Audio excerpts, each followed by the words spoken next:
taste is red sourpuss. You're terrible. Well, now how am I supposed to talk about it? Now all I taste is red sourpuss and fizz. Jolly Rancher is a good call. And exactly, like, this was kind of what I was getting around to is, you know, this isn't trying to taste like fresh blackberries. This tastes like Jolly Ranchers, like Jujubes, like sourpuss, like, you know, it tastes like candy.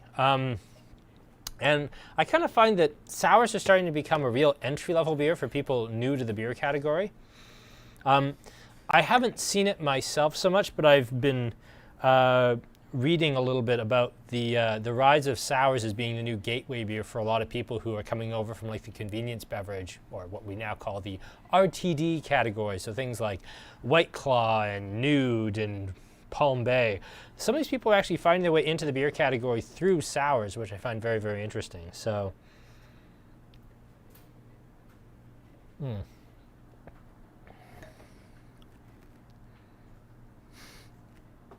I was very derailed. I got derailed quickly by, by one thing. You'll notice up here on our wall of future pendings, I actually had something all picked out and like pre-made into the 4-packs and the mixed tip packs for next week. And then about 20 minutes before we went to live, when we were shooting the promo for upcoming next week, I realized that I had actually booked something completely different for next week, and none of the beer was here yet, and that I had just about gone on camera and said, hey, by the way, these people that we promised like a month ago we'd be doing a beer tasting with, screw them, we're going to do something completely different. But no, I remembered in time. We actually have something really, really cool for next week. I just almost forgot because the beer wasn't here yet. Why does it taste like candy? Is that the yeast effect on the fruit? One is, I mean, clearly by the name and a little bit by the packaging, this was supposed to taste like the candy. Some of it's just good brewing. I would guess that they probably went with a slightly higher fermentation temperature on this, and I would guess that they went for something, in winemaking we call it carbonic maceration, so a completely anaerobic fermentation environment. That could have some of this as well.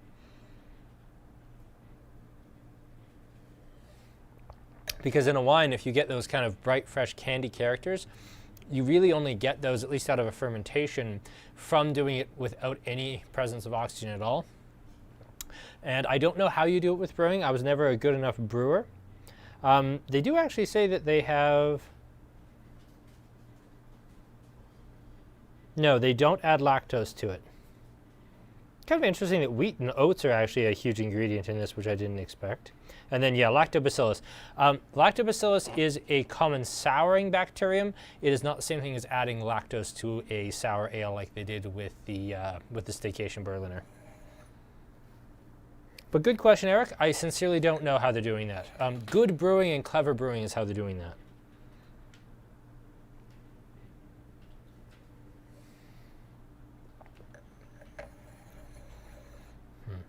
So, did kind of spoil it, but next week we have Snake Lake coming up, including Adam from Snake Lake joining us, which I'm really excited about. I was originally going to say, hey, let's stick with Phillips, but I actually want to do the 2 sour side by side, then I want to do the 2 IPAs side by side. So I'm going to change up the order on the fly here a little bit. I want to thank everybody for coming in on Sunday and Monday to pick up the new beers, because wow, we were busy Sunday and Monday. We actually almost got cleaned out of the new cabin stuff. That was quite something. I saw Sunday's numbers yesterday, and it was a little shocking. Thank you very much. That was very nice of you folks. Okay. So, from Phillips, let's jump over to Four Winds. Now, I'm not killing these cans. I'm pouring maybe a third. So, if you're pouring full pints, you might be falling behind just a little bit on this one. Now, the Nectarus is a dry hop beer, and this, very much like the Cucumber Hippie, was a beer that I tasted for the very first time and said, okay, we have to have a tasting around this. We've had Nectarus to the store a few times. Always in bombers, always in bottles, and it used to be a seasonal for us, and it would come in, you know, we'd have people calling a couple weeks before it came out, and then it'd come in, it'd be out in like 10 days, and you know, it was bombers, and it was 5 years ago, so it wasn't like a huge deal. But then they came out with a 4-pack tall can format, and this beer is absolutely taken off for us. I won't say it's our best-selling sour right now. I still think that's Jamrock, or I guess this last few days it's been the Super Fusion by Establishment. But it's starting to pick up steam for us, and it's becoming one of our best-selling beers. This was voted the very best beer in the world by forget, it was the BC Brewers Association, named it Best Beer in BC for 2015. And this particular brewery only got really brewing in 2013, and this beer came out in 2014. So, you know, very short time indeed. They've started racking up some real awards.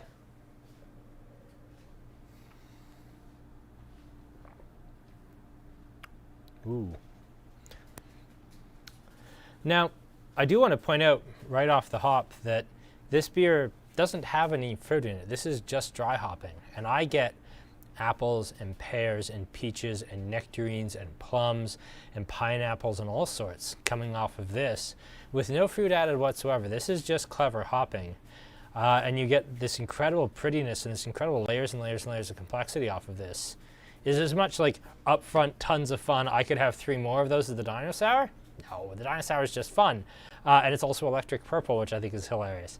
This is more layered. It's a little more delicate. Like I said, this was the beer that inspired this whole tasting lineup. I wanted to do 4 Winds, and then I said, well, I want to do something else to contrast it with. I thought about 4 Winds and their whole mystique and their whole style. And then I said, okay, well, who else brews truly excellent beer from BC that I can get and that will fit this whole oeuvre and be a nice contrast? And I immediately thought of Phillips because, you know, their labels are just piles of fun. Their brewing is excellent, but not very, I think this is serious brewing. This is, you know, beer for beer nerds. Phillips doesn't give a damn about beer nerds so much. They're just like, this beer is awesome, here, just have 5. And I really love them for that. They're very, you know, very just fun-loving rather than being kind of effete about it. I quite like that about them. Oh, and I could just smell the nectars all day. And yeah, I'm right there with you, Chad and Heather. Like, this is a beer that I'm very fond of.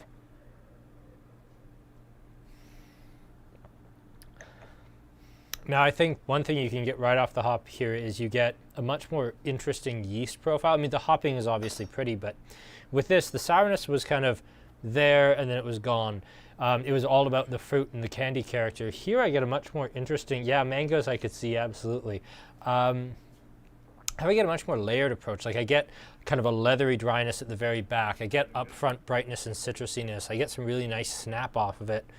Just the different layers of yeast. I think rather than just being lactobacillus, I'm guessing there's some Pydia and probably some wild yeast in here as well, like Brettanomyces. I really love how layered this is.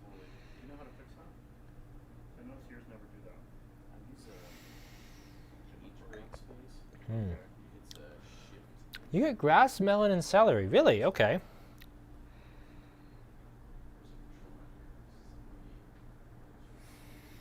I can see grass, maybe melon. I'm not picking up the celeric notes, Craig. Where are you picking up the celery? Mostly in the mouth or mostly in the nose?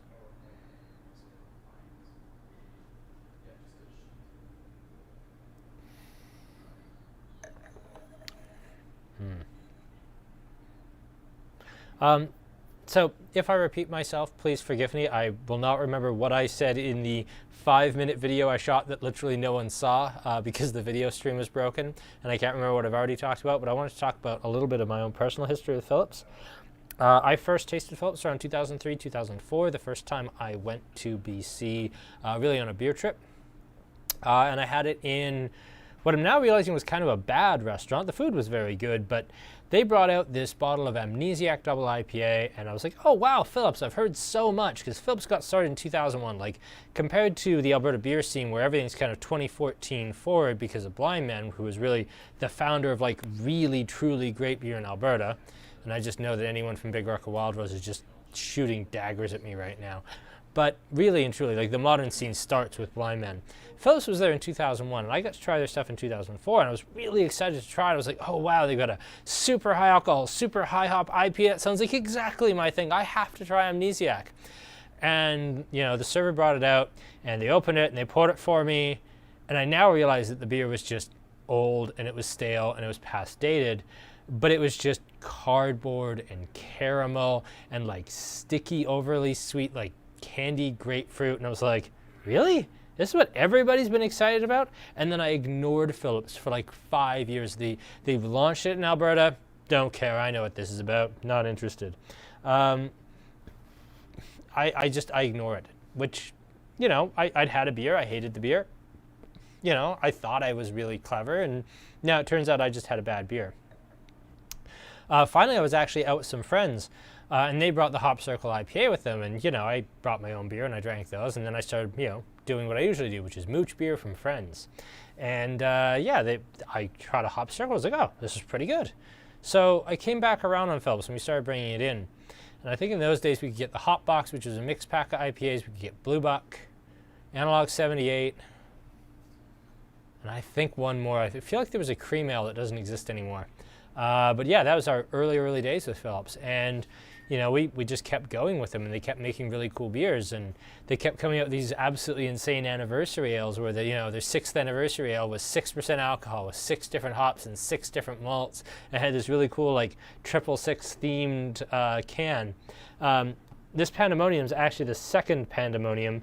The original version came out in 2012 to celebrate their 11th anniversary, and as you might expect, it was originally 11% alcohol using 11 different hops, and I don't know if it had 11 malts, but it was definitely 11 different hops.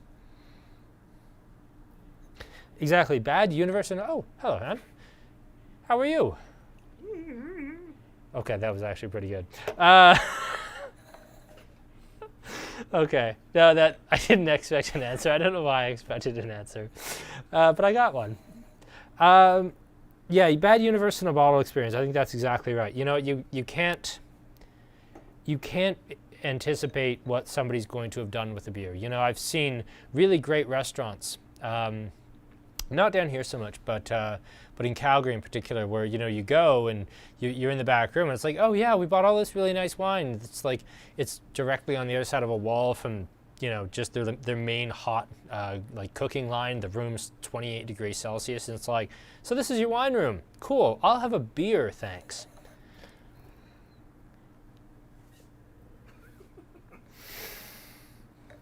Everybody likes Hans. It's really the Hans show, and I'm just here to prop him up. I could see lychee here, yeah. I love that we're pulling all this fruit out of a beer that doesn't have any fruit added. It's just clever hopping, and I like that. Now, when we're talking about clever hopping, we do have to talk a little bit about Phillips, because I've probably had, okay, that's tough to say because there's so many new amazing Alberta breweries, but I want to say that if I was keeping a running tab of all the different IPAs and double IPAs and black IPAs and Belgian black IPAs and Belgian IPAs and white IPAs and all the other various, prefixes to the word IPA that I've had, I would bet that Phillips is probably number one, because they've done so many different versions of a great hoppy beer. They've done some real misses too, but I really, really love what they've done over the years. And I'm excited to try the Pandemonium because of all the beers on the table, this is the only one I haven't had. And I had the original Pandemonium when it came out in 2012, but I haven't had the new reissue.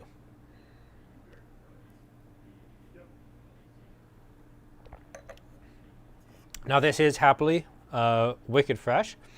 They put a 90-day expiration on these, and we are a long time away from expiry on this.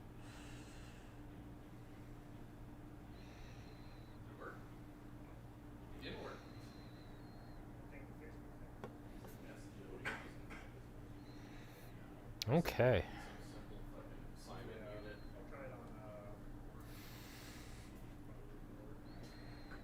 Well, I will say,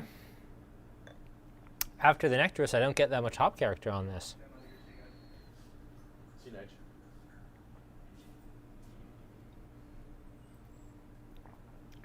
Oh, but in the mouth, I get the bitterness. Now, I realize this probably isn't going to be the most popular beer we do tonight, but I've kind of, and forgive me if I'm completely just trampling all of your IPA hopes and dreams, I'm ready for West Coast IPAs again. I am. I love the New England Pales. I've thoroughly enjoyed every bit of it. I'm ready to get back to the West Coast. I want my IPA to taste like pine and grapefruit and be bitter as hell, and I'm right back into it. I like those old styles. And this kind of brings me right back around a little bit. Justin, thoughts on a Cabin beer tasting soon? Cabin was actually the second brewery I ever invited to do a beer tasting with us. I have been bugging them literally since like week 2. So they have committed that someday, nebulously in the future, we will be doing a cabin beer tasting with them. It won't be the next two. We'll have Snake Lake next week, and we will have a bitters and milds tasting the week after that. If Devin's watching, surprise, we completely screwed that up and forgot about Snake Lake, so oops. But happily, we didn't sell anyone a bitters and milds tasting pack yet, so we can just put those in the fridge for a week and we'll get around to those. So yes, the reason there is no cans behind me in the soon to come area is, yeah, the beer's not here yet till noon tomorrow. So yes, I'll talk about that in a second here. Yeah, West Coast style, lovely malt, very rich. Black licorice, that's interesting. Ooh, yeah, but like a woodsy black licorice, like a fennel seed. I dig that. Yeah, I'm right there with you, Heather.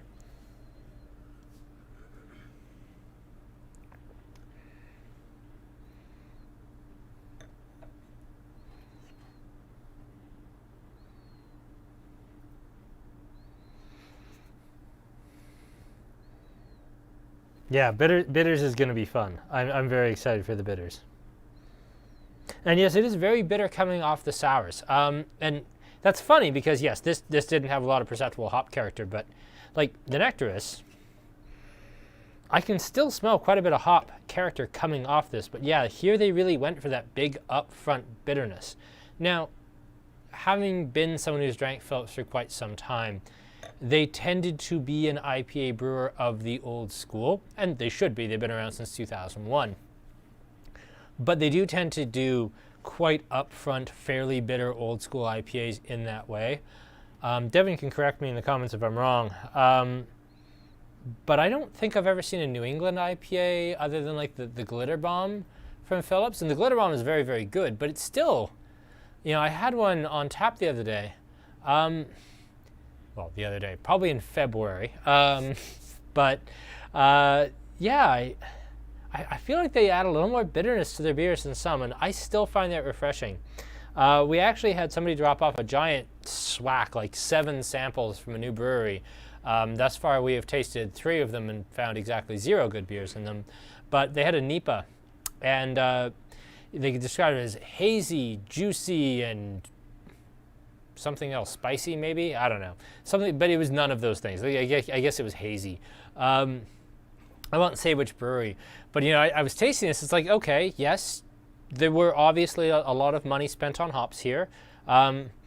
This seems like it has some effort, but like there's no juice, there's no bitterness, there's no snap, there's nothing alive to it. It's just a cash in on an existing style that seems to be making money for people right now. And I don't know. I don't think I've ever seen a brewery, you know, open for purely money-making reasons that actually worked out.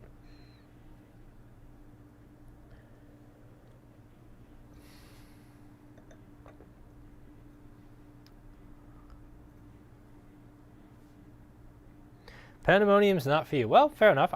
It's right on for me. I mean, it's old school right down to the alcohol. I mean, this was something I was talking about with my friend Adrian on Saturday afternoon. We were sitting out on his back deck watching the giant hailstorm roll in because it was up in Calgary picking up beer for the store. IPA's kind of, I don't know, lost its courage. You know, it's not as sweet, it's not as bitter, it's not as high alcohol as it used to be. You know, I love Night Gallery, but it's 5.5. It's soft and it's generous and it's pretty, and yes, it is delicious and eminently drinkable, but IPA used to be, I don't know, challenging in a way that just isn't anymore. And I realize I sound very much like old man yells at cloud right now, but you know, I liked the old, I like the old way. I like old school IPAs that are, you know, unapologetically like 7% alcohol and bitter as anything, and you know, they're the old like we're just gonna shut out everyone who doesn't already like IPA style. Another super cool shirt. Yes, this is my this is my Centenary of Australia shirt. So I've literally had this since 2001. So when my parents went to Australia for 2.5, 3 weeks, and they literally came back with this shitty t-shirt, which I still have. It's in really nice shape because for those of you who are new to the broadcast and everything, about 18 months ago, I was about 100 pounds heavier than I am today. So yes, I didn't fit this shirt for a very long time, so it spent a large portion of its life in a garbage bag in the back of my closet with all my other skinny clothes. So it's really only been worn probably 5 years of the 20 that I've had it. Oh, hello, Trevor. Can you brew the different style with different alcohol levels? You notice the difference in percentages. I will answer this in the way that actually Adrian, BJCP beer judge, answered this for me when we were talking about this on Saturday. Alcohol levels on a style are plastic. They change. You know, if nobody's really brewing an IPA at 7% anymore, the style guideline can't really say that an IPA is 7% anymore. It would slide down to say 5.5 to 5.75. Styles change over time. You know, sour beers like this fruited kettle sour, 10 years ago, you know, almost wouldn't be in the BJCP or anything else really guidelines. They were too brand new. You know, sour beers, let's just say 15 years ago to be safe, you know, they were traditional Berliner Weisses from Berlin. They were, you know, Lambics, they were Flanders Reds. There really weren't these, you know, new wave crazy sour ales that are popping up, not just in Alberta. I mean, Alberta has an amazing beer scene right now anyway, but just everywhere. You know, these great kettle sours are popping up in Saskatchewan, they're popping up in Ontario. They're not popping up in Manitoba because, they're popping up most places. And that's part of the reason, you know, somebody came in the other day, I think I talked about this briefly last week. He's like, well, why don't you have like all this Lagunitas? Why don't you have all this Rogue? Why don't you have all of this? And it's like, nobody bought it anymore. You know, we sell some Deschutes, and I'm starting to think of another American craft brewery we sell much of anymore. No, like the local scene is so strong that, you know, it's kind of like the people who come in and get really mad at me that I don't have anything in bottles anymore. It's like, I mean, I could write a letter to Four Winds and say, please put your beer in a 6-pack of glass bottles that will be more expensive. You'll make less money and no one will buy it. But I don't feel like they're really going to respond to that letter because it'll be more money. They won't sell as many of them, and they will make much less money. So, no. To a certain point, the market has really shifted away from chasing these really great American beers just because we've caught up. To a certain point, we don't need them anymore.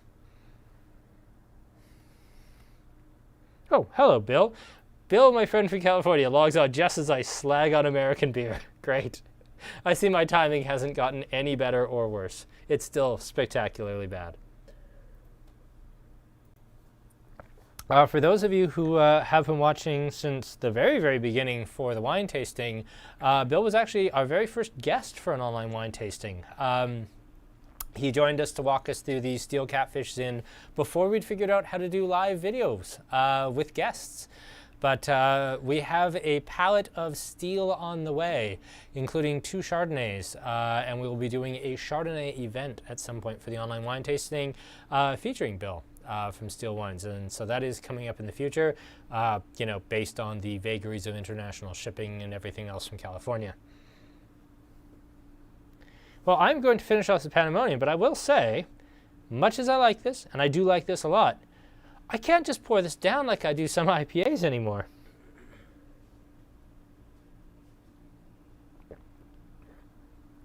Whew. Yep.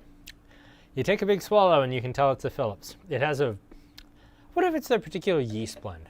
Because all Phillips do have a certain character that's just very much their own. I wonder if it's a yeast thing.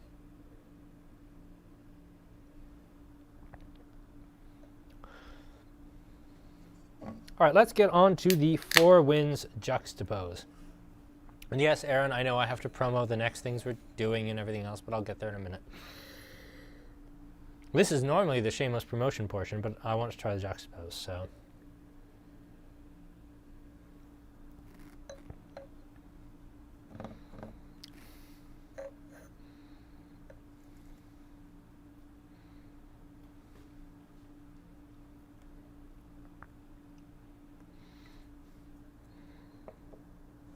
Okay, so they describe this as a wild IPA, so an IPA incorporating wild yeast. Now, I dug around on Four Winds' website. I looked into magazine articles on Four Winds. I didn't find a darn thing on whether they use a coolship for this or open top fermenters or what exactly they're doing, or maybe they're buying like a wild yeast blend. But they're doing this not with, you know, traditional like bagged yeast. So there's a quite notorious yeast called 1056, which is the original Sierra Nevada Brewing Company yeast from 1981. It's also known as Chico. If you buy it from Y Yeast, it's called 1056. If you buy it from White Labs, it's usually referred to as Chico.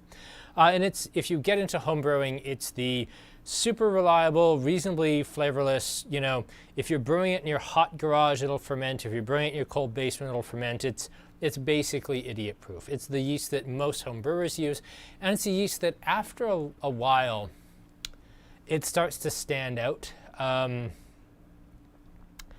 There are some breweries that really do use it, and I won't name names at all on this one because there's actually a couple breweries that I really like that do use 1056. It's just their IPA program's so good that I ignore their yeast program. But 1056 is very common. And I think Phillips has their own proprietary yeast just because it has its own particular character to it. But you don't get them in Four Winds here. It has its own very particular wild yeast that they've picked out. And immediately you get that really interesting yeast spiciness. It smells like a wild ferment Chardonnay, you know, plus a shit ton of hops, but in a certain sense, a wild ferment Chardonnay.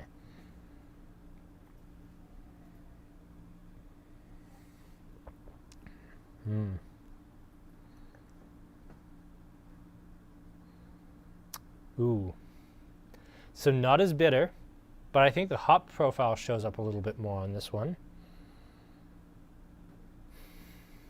Is it weird that watermelon is the first fruit character I get off this? Like, I mean, there's grapefruit and citrus and lemon and everything, obviously. Yes, that's just West Coast IPA style.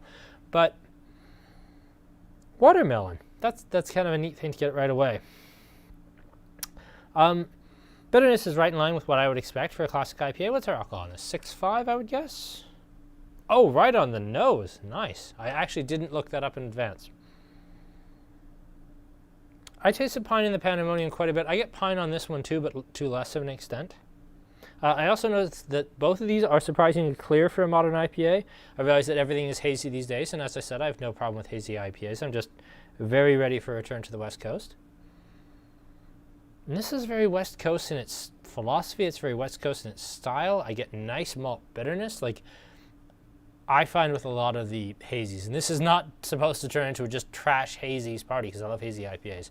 I find with the hazies I get kind of a nice oatiness out of them, but I don't get that firm, rich, like barley character, which I really do like in a beer. And this has the barley, and it also has really nice hop snappiness. I think this would be very interesting to actually do. I'll probably bring the Juxtapose back to do maybe against maybe an IPA lineup. I've been considering doing all the IPAs sort of beer tasting, do like a New England style, do an Imperial, do a white IPA, and then do something like a really traditional old school West Coast, or maybe even flip that further back and do like a really old school, like traditional English style, like Endeavor does with their, I can't remember the name of the IPA, but they do a really good, like if you like a super old fashioned, like British style IPA, they do a really, really good one that we sold until very recently. The haze is indeed from Protein Craig. A lot of people think it's actually from, incomplete lautering, in the sense that when you make a beer, you crush the grain, you mash it in with warm water, and then you start straining the liquid off. But of course, it actually has a lot of solids and bits of grain in it and everything else. So what you do if you're homebrewing is you pour it into a big jug and then dump it back over the mash bin, and then you do that for like 30 to 45 minutes, depending on the beer. Obviously, big breweries have a pump for that. And basically what you're doing is you're taking that very loose and broken up kind of mash, and you're basically turning it into its own filter, so that the liquid actually, when it pours off, it actually uses the grain bed itself to filter out loose pieces of grain. It's a very, very efficient method. Some people think, oh, well, with this, they're just, they're adding crushed oats, or they're adding flour, they're not lautering efficiently, or whatever. They're not. That's not what it is at all. What they're doing is actually the beer itself has such a high protein content that it turns hazy. It's not a flour thing at all. White IPA, the cloudiness is flour. That's certainly true. It's wheat flour. But no, it's Okay, I am kind of loving how many people love Dinosaur right from the start, because Dino's just fun. Who would like Dinosaur?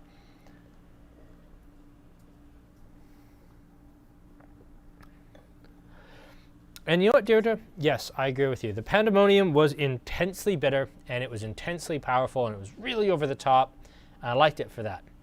I liked it because it was very Phillips in its interpretation of what an IPA is, because I've been drinking Phillips IPA for a very long time, and I still like them. But yeah, the Juxtapose was a little gentler. Like, we certainly couldn't have done Dinosaur after Nectarous. The Nectarous was just bigger. But to the same point, we really should have done the Pandemonium after the Juxtapose, just because the Pandemonium was so much bigger and so much more bitter and so much more powerful.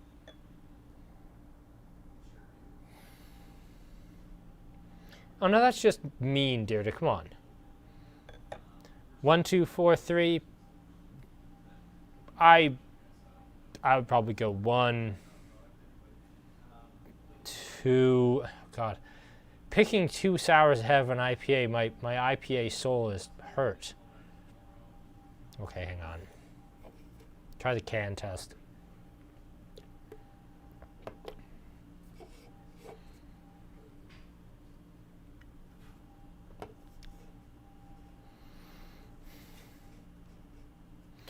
One, two, three, four.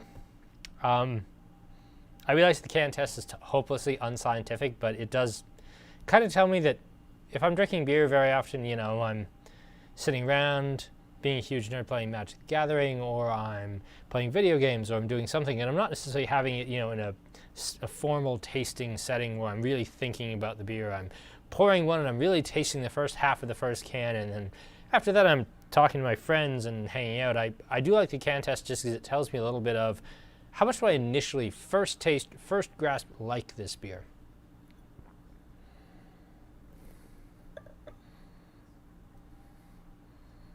You're 4 and 2. Elizabeth is 4, 2, 1, or 4, 4, 1, 2, 4, 1, 3, 2. Really, Craig? You don't like the Nectarous?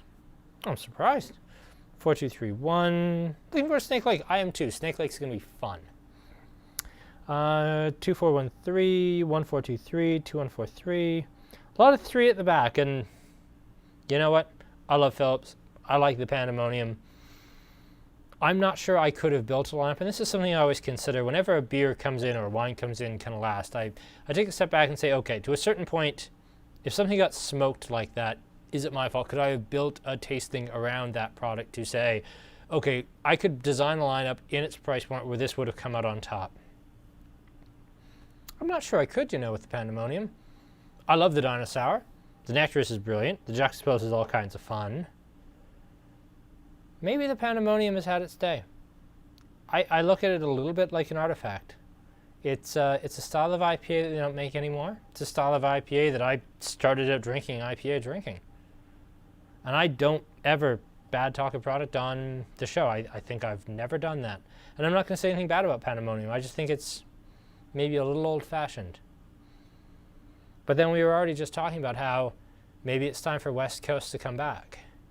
And maybe it's just starting a trend back to this style, and that wouldn't be the worst thing in the world either. I wonder if we've changed or if Pandemonium's changed. I wonder if this was the style that all us hop nerds were really drinking 10 years ago and thinking this was just so juicy and amazing, and can't you taste all of the tropical fruit? And now with the dawn of New England Pales and New England IPAs, I wonder if now it's not Pandemonium that changed, it's just we've changed. 1, 2, 3, 4. I'm not sure if you're serious or if you're trolling. We should all taste again. Nothing wrong with Nectarous.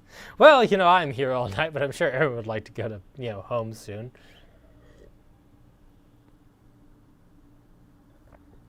And yes, that got a little bit meta, didn't it?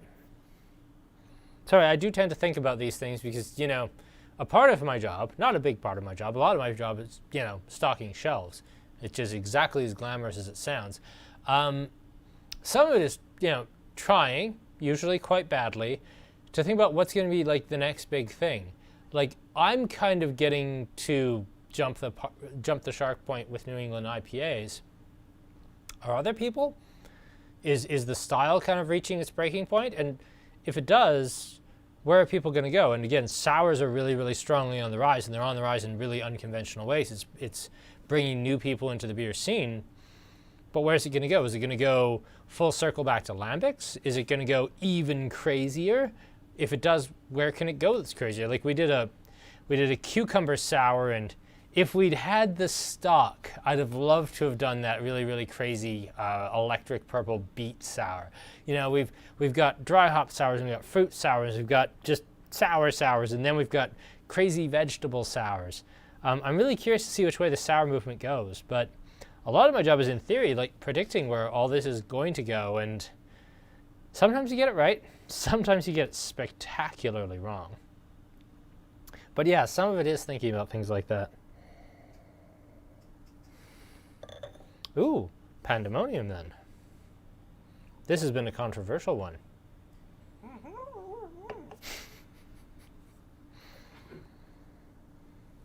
And that's just it, dude. It could be the grouping. It really could be the grouping. I don't know. I don't know. My thing with the grouping is I don't know what I could put this in as a lineup without deliberately putting in beers that I don't respect. I don't know where I could put this in that it would really shine. And that's, I'm not saying it's a bad beer, it's just a bit of an outlier.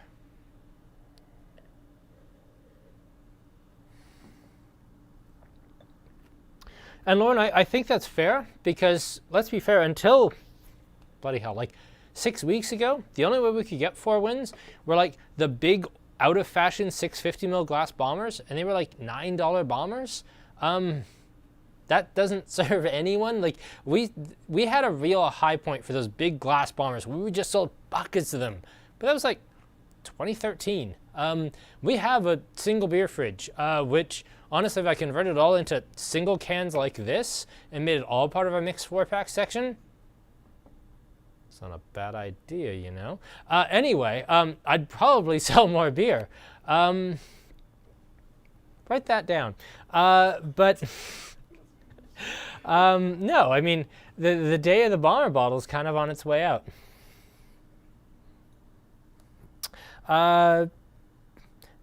The ESP at Spectrum is outstanding. I don't disagree with you.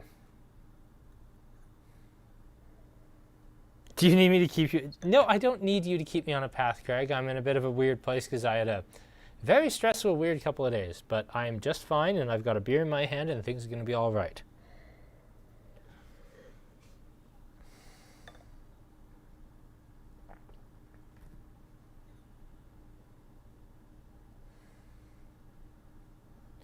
Do I have any other 4 wins? Not at present. I actually have the Nectarus and the Juxtapose in bombers, and actually the impetus for us bringing these in was we brought back the Nectarus and the Juxtapose, and we Nigel actually bought them, and he bought a Juxtapose and a Nectarus, and he opened for everybody, and we all kind of shared around. And I forget who made the comment. Might have been Devin. Said, you know, if these were in these 4-pack cans like everybody likes, can you imagine how much we'd sell? And we all had a good laugh. And I said, okay, well, these 4 wins are awesome. Let's see what's on Liquor Connect. Let's see what we can order in. And then I opened the window, and it was like the very first thing that popped up was these 2 products in the 4-pack cans. It was like, oh, guys. Oh, we have to have these. These are madness. The beer is great. And I will actually say the Juxtapose I actually slightly preferred out of the bomber bottles. Might have just been a freshness thing. Maybe the bomber bottles that I had stayed colder from Delta BC to here. For whatever reason, this out of can, what's in my glass, I don't remember as fondly as I did when I had it at a bomber bottle. Might also have something to do with how my palate was changed having the Pandemonium right before. But I actually like this Nectarus more than I did out of bottle. And I really wanted to do that bottle right away.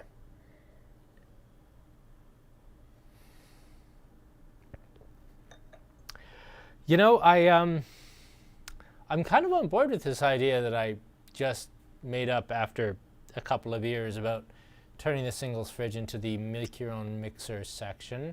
Because I will say we sell way more of the make your own mixers than we do the singles. And we do sell, well now, that might be an idea and a half. Well, we have the build your own 4-pack station already. It's not that we don't have it. It's just it's not cold and it's smaller than would fit in the fridge. I'm also not convinced that even if we had every single beer that we carry in 4-packs in that fridge at 1 beer per row, we would even have enough beer to fill that thing up. We'd probably come close, but I don't know. Could be 2 doors of the fridge. Okay, I'm getting a little sidetracked, as Craig did point out. I might just get a little sidetracked occasionally. Does Four Winds win the Battle of BC? That's a tough question. I think the Pandemonium loses the Battle of BC. And I guess if you want to say it's 2 against 1, then Four Winds. I think they service different markets.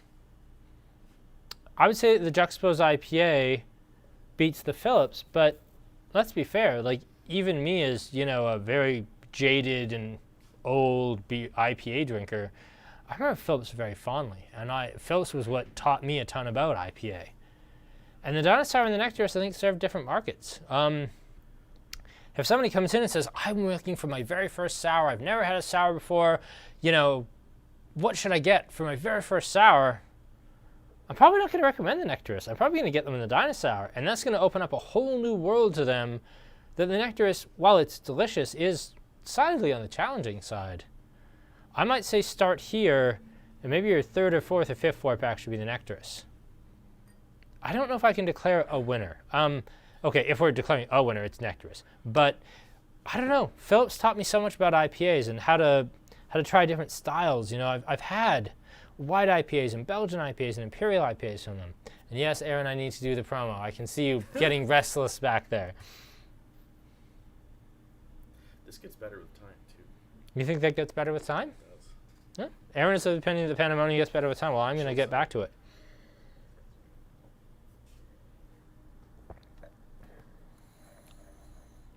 The answer is more beer. Well, the answer is always more beer, but, good beer. You say Jamrock, and yet, have you had the new sour from Establishment, the Super Fusion? Because I had it for the first time today, and damn. I'd still take the Nectarist by a hair, but, when Nigel and Mike completely related times, like an hour and a half apart, both come up to me and say, hey, did you have the Super Fusion? It's the best beer we carry. I kind of respect their opinion on that one, yes.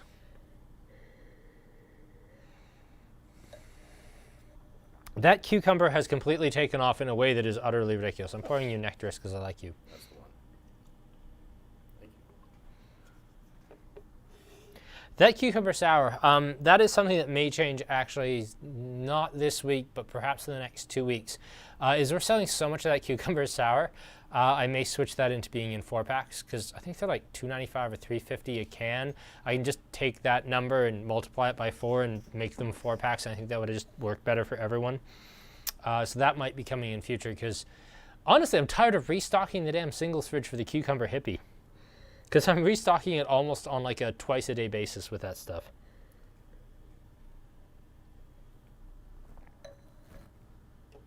Fruity Pebbles is an interesting one, isn't it? Yeah, Heather. So, Fruity Pebbles last year was not a triple berry sour. It was a triple dry hopped lacto milkshake fruited IPA, and it tasted like an IPA. In addition to all the sour and all the fruit, it had a real hop character that kind of played off the fruit in much the same way like the Nectarist. I just realized I have the option of making a Nectarist Dinosaur blend.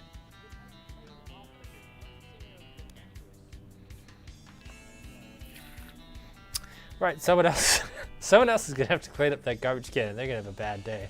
But okay. So a dry hopped and fruited sour IPA, eh? By God, this is a better idea than I thought it was. Anyway. And yes, Duotang Sour is delicious. Also, story of kind of the switch from glass bottles to cans. When I first went to 88 back in the fall, what was available in cans was Night Gallery. We managed to just just get on the very first release of Ring Pop. I actually showed up there the day after Ring Pop was released for the very first time. Wave Pool, Hologram Wheat, and that might have been it. It might only just been the 4 beers. And you know, Double Dare and Duotang and Fruity Pebbles and a couple of others. They were all just like glass bottles, and they were really happy with them being glass bottles. And now, like, we get to this point, and the beers are back in some form or another. You know, like Duotang is a year round now, and Double Dare is, you know, out right now in cans, and Fruity Pebbles is out, and they're all 4-packs. I don't think they offer a single beer in the glass bottles anymore, which is very, very good.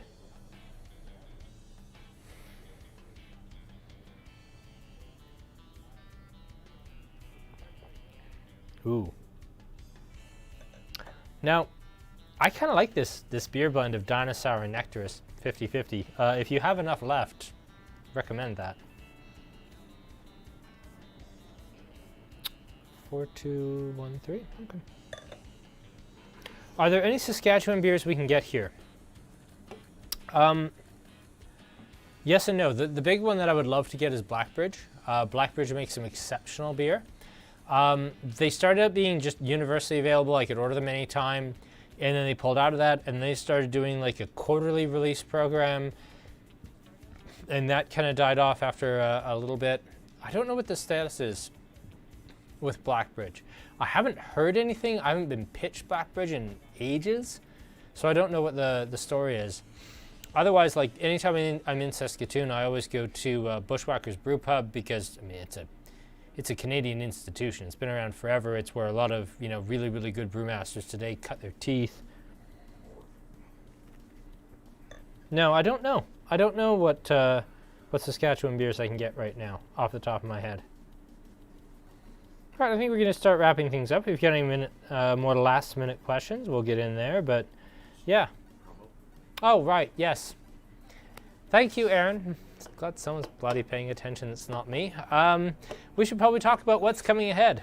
So, here is our upcoming beer tasting for a week from now. You'll notice there's no beers in it because they're all arriving tomorrow. We have a beer tasting featuring Adam from Snake Lake. I'm going to keep talking like it's here, Aaron. Don't you make fun of me. This is our lineup. So we are going to be doing the Snake Lake Taco IPA, as you can tell from the fantastic packaging. And then we have the Brighter Horizons New England Pale Ale, which is very, very fruity and very pretty. We're going to do their Commodore Stout. I can't remember the last time we did a really, really dark beer for our beer tasting. So as you can see by the color, like that's almost completely black. Like light doesn't penetrate it. And then finally we've got the Blind Men River Session. So that's kind of the foundational beer to the new movement Albertan craft beer industry. So that's going to be really, really fun. Next up for wine tasting this Friday, 48 hours from now, we have something really, really cool. We've learned our lesson. If we don't do at least 2 reds, nobody buys the wine tasting. We have learned. But we're going to do something really, really interesting. We're going to have Matt Sherlock from Sedimentary Wines on. Now, Matt isn't someone we really talk about a great deal because Matt has just about the busiest person you could imagine. He's a winemaker, he's a wine importer, he's doing all kinds of crazy different projects, which we'll talk about on Friday. He's one of those Renaissance men that just has 10 different things going, and he's one of the most fascinating wine personalities I've ever met. He has some Spanish wines, and Spain is, in the next month, something we're going to get back to at least once more, because we just booked this morning a really amazing winemaker from Spain, one of the most high-end winemakers going, and he's just going to come hang out with us on a Friday night in July, so that's happening. But for this, we've got a really top-flight cava from Mirgen. We have Vina Illusion for 2 wines. This first one is actually a White Mutant of Tempranillo, the Great Grape of Rioja. And it's done as a white here. So this grape variety, you know, we talk about, oh, well, Cabernet Sauvignon has been around since 1412. Yeah, this has been around since 1988. It's been commercially propagated since about 1994. It's brand new, so that's going to be super, super neat. The Prana is basically I don't want to use the term Spanish Beaujolais, but it's Spanish Beaujolais. It's carbonic maceration. It's done in a super fruity style. It's something that, you know, if you wanted to do this wine tasting out on your back deck and you chose to put this in the ice bucket with the whites, you wouldn't be going too far wrong.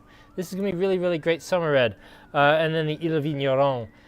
This is something that Deb and I tried actually for the first time on Monday, because we actually had something else in mind for this spot, and Matt was like, no, you have to do this. This is so good. You have to do this.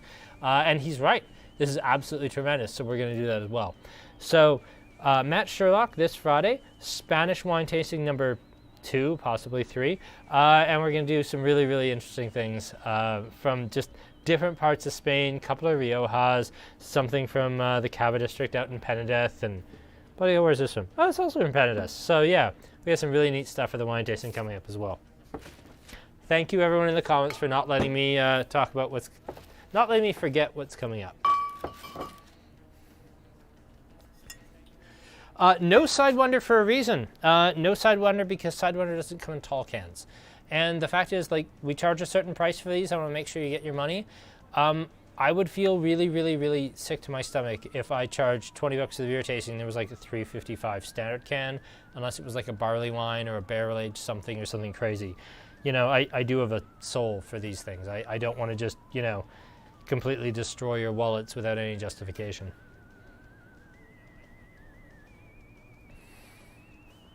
Okay, so I think that's what's coming up.